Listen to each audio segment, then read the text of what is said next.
Well, I'm at it again, trying to tell everybody, mostly the world and the Trinitarians, why Jesus isn't God. Today I want to talk about the phrase I am. And I tell people all the time, you're misusing it and you don't understand the phrase. So I'm going to explain this phrase.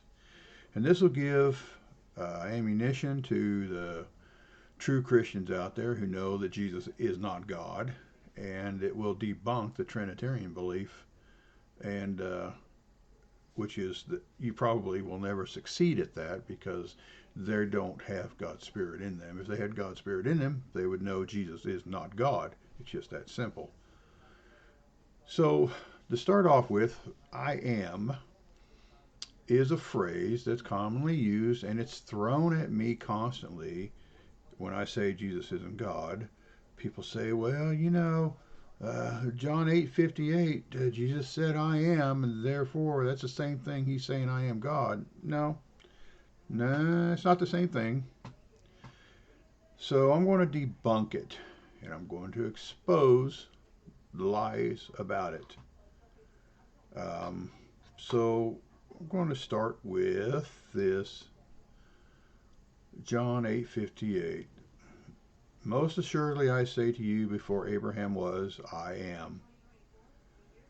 What people Trinitarians do is they claim that when God spoke to Moses and said, I am who I am, that Jesus is saying, hey, he's claiming to be God because he's using the same words.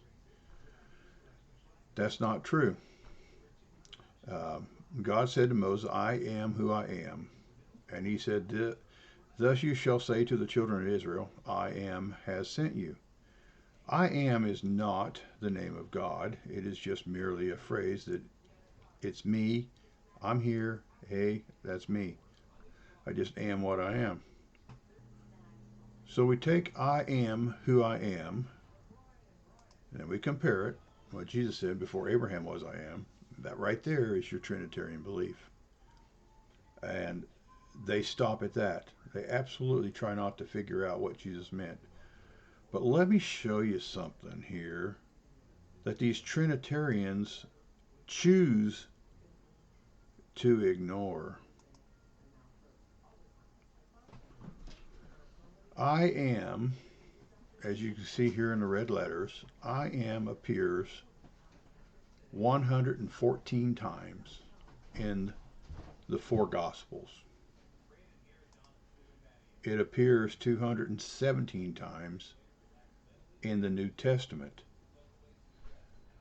The only time it's capitalized, and I mean the only time it's capitalized, is when Jesus said it, I am, and they capitalized the word am. Question is, that I'm going to show you, question is, why did they only capitalize it when Jesus said it, and they didn't capitalize it all the other times it was spoken by everybody else in the New Testament? And there's a reason for it. Their reason is they want to try to convince people that the ones who altered the Bible are smarter than the ones who are reading it.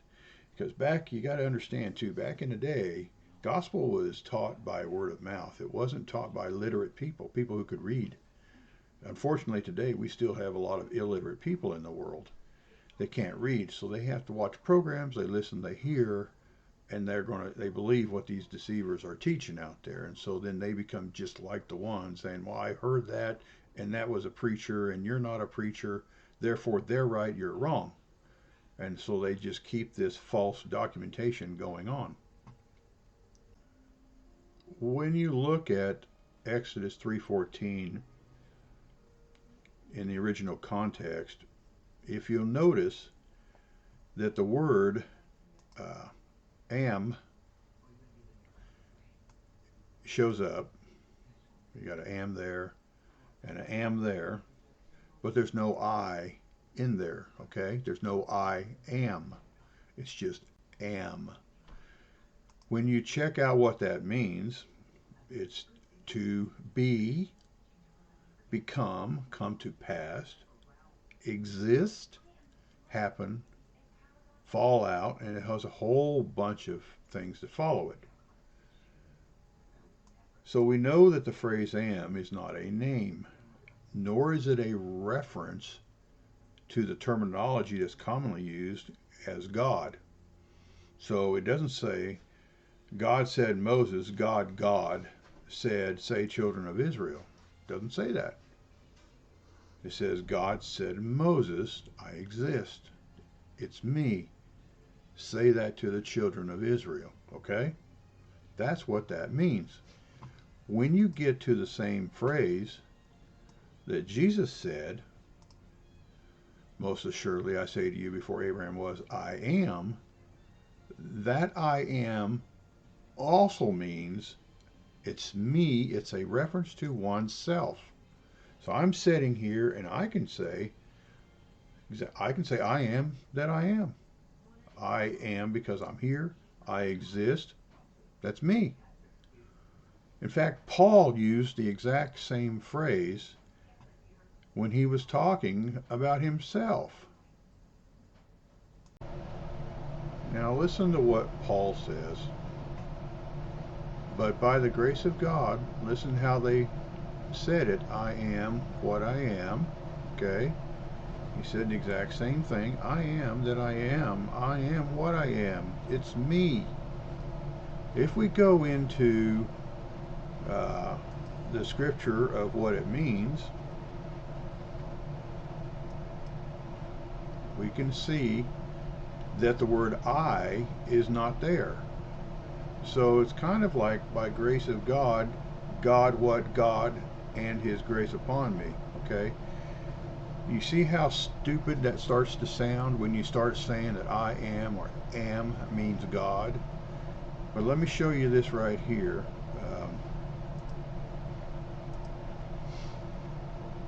That word right there, I me, means to be, to exist, to happen, to be present. So when Paul says, am what I am, that's been translated to say,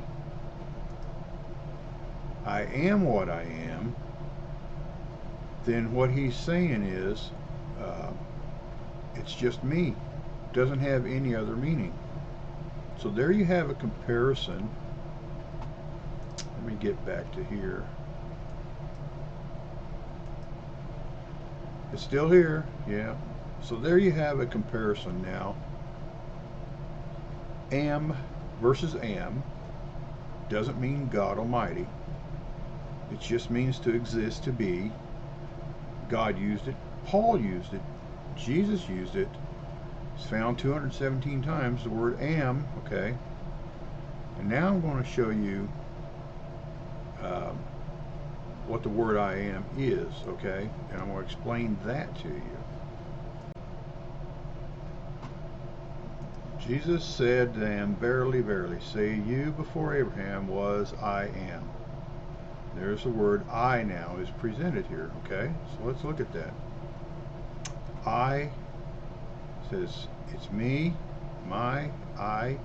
That's what it says. I am, which is to be, existed, I happened, was present. Before Abraham was, I am. Look at something here that John the Baptist said. There comes one after me who is mightier than I, whose sandal strap I am not worthy to stoop down and loose. So there's a phrase, I am, and let's look at that and see what that definition is. And when you see that, how it says I am, and go down there, you see this word exist. So if these religious people had their way about it, what would they say that John was saying? Whose sandal strap I, God, not worthy to stoop down and loose? And why haven't they displaced that and put God in there. Well, now it gets even more interesting, because here's what you got. Zacharias said to the angel, "How shall I know this? For I am an old man, and my wife is well advanced in years." I am an old man. But watch this. Let me show you this right here. What he said, I am. Look at that. That is the exact same phrase that Jesus used. Ego eimi. Ego eimi. I am.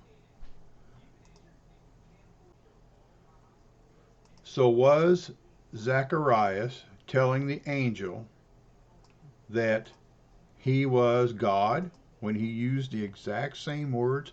Why isn't this capitalized? How come that word appears other places in the Bible, but the only place it's capitalized is when Jesus said it? Okay? Think about this, people.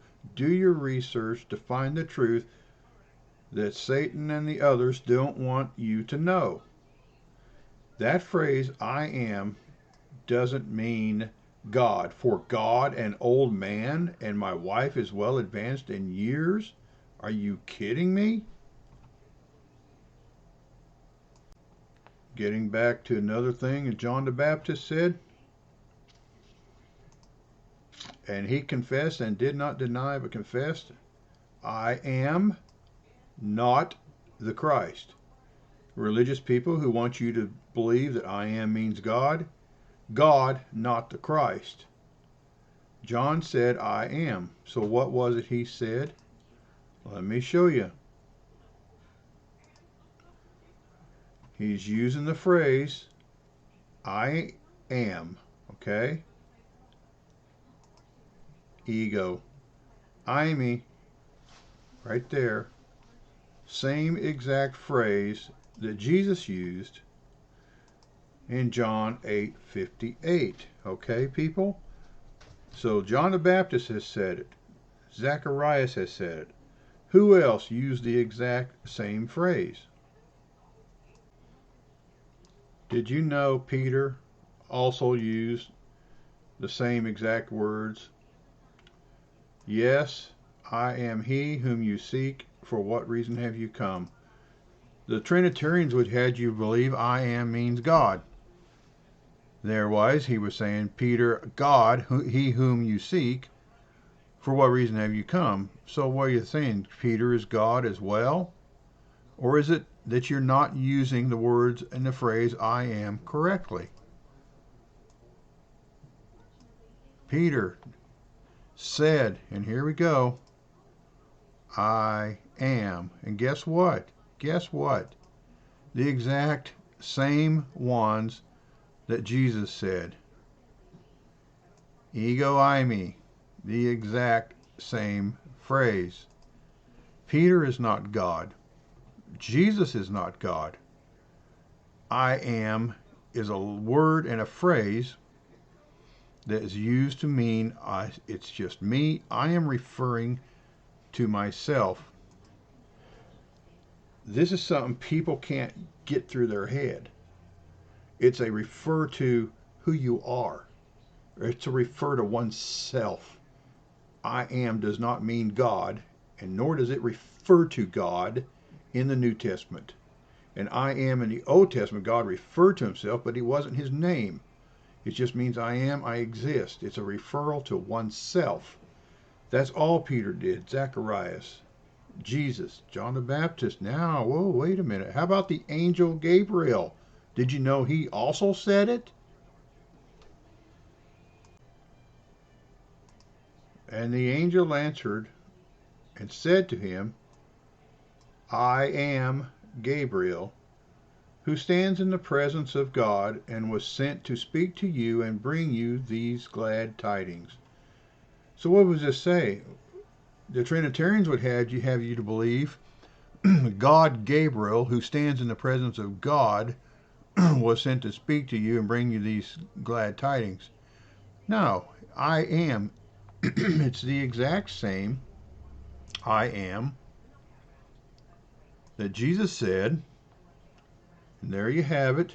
I am, the I being the ego, and the am being the I me. Ego, I me. I am the exact same I am that Jesus said in John 8:58. So why is it that the Trinitarians are not calling John the Baptist, Peter, Zacharias, and the angel Gabriel? Why aren't they calling them God? And why hasn't that been capitalized? Why is it the only I am capitalized in the New Testament is the one where Jesus merely responded, before Abraham was, I existed? Because the Trinitarians who write the Bible, who rewrite the Bible, want you to think that Jesus is God. And that's why a lot of the Bible changes are done to reflect a religious view, not the truth. And that's why the truth abides in you, and it's up to you to defend that truth against Trinitarians and people who teach false things. Okay, now look at this. This is Paul. But Paul said, what? I am a Jew from Taurus, a citizen of by no mean city. Listen to this. So Paul is saying, this is what he is. This is where he's from. This is all about me right here. But what he said right there, I am. Those are the exact same words that Jesus used. Exactly the same words. And Paul said, I am, I, ego, I me. Ego, I me. The exact same words that Jesus said in 8:58. Before Abraham was, I am. Which means what? It means that's where I was at. I was there. Before Abraham was, I was there. It was me. Paul saying, I am from this place. Jesus was saying, I was there. I am from this place. Revelation 12:5. Jesus was born in heaven, not on earth. He was born. He was caught up to the throne of God. The throne of God, what? Means God and Jesus, or God and his throne already existed before Jesus was caught up to the throne. Jesus isn't God. Before Abraham was, guess where Jesus was at? He was at the throne of God, okay? But he wasn't in human form. And that's why they couldn't understand it when he said, before Abraham was, I am. He says, I existed. I was with God. That's where I came from. That was my beginning. I was born in heaven. I went up to the throne of God. That's what John was shown in Revelation chapter 12, the birth of Jesus in heaven. God prophesied to send a son into the world. He sent Jesus down. Mary conceived. The Word became flesh through Mary, because Mary is who created the flesh body of Jesus with God's help. God needed Mary. Mary created Jesus through the body, okay? And I don't mean that all creation. God made her pregnant. All right? It takes two to make one. And God had to create the male side in Mary, and that's where the Word became flesh, inside Mary. Jesus did not become flesh himself. Mary did it. God did it through Mary. Jesus was 30 years old before the Spirit of God came down to him at his baptism. So he is not God. He was not born God in flesh. He was born a man. The Word became flesh. God's promise became flesh in Mary. Jesus was then born. He became a man, 30 years old. Then the Spirit of God comes down to him. And then Jesus then uses the power that he was given, as he always claimed. You know, he doesn't do anything of his own power, but what God gave him to do, okay? God gave him the powers to do the things. And when Jesus died on the cross, that power left him right before he died, and he died on the cross with no powers, no abilities, and it wasn't Jesus who raised himself from the dead. He's not God, he was dead.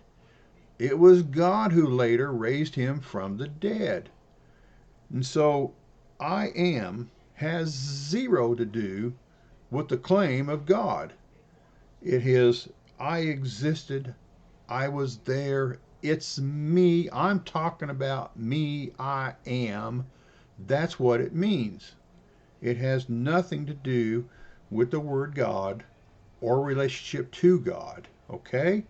It's a personal statement towards oneself.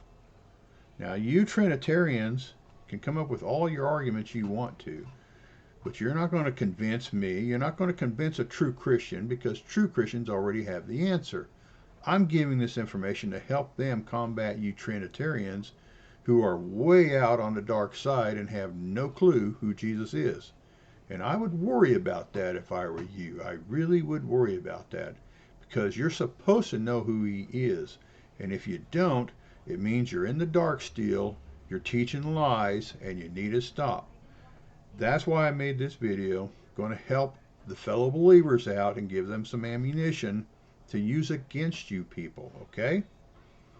That's my message for the day. Thank you for watching and have a good day.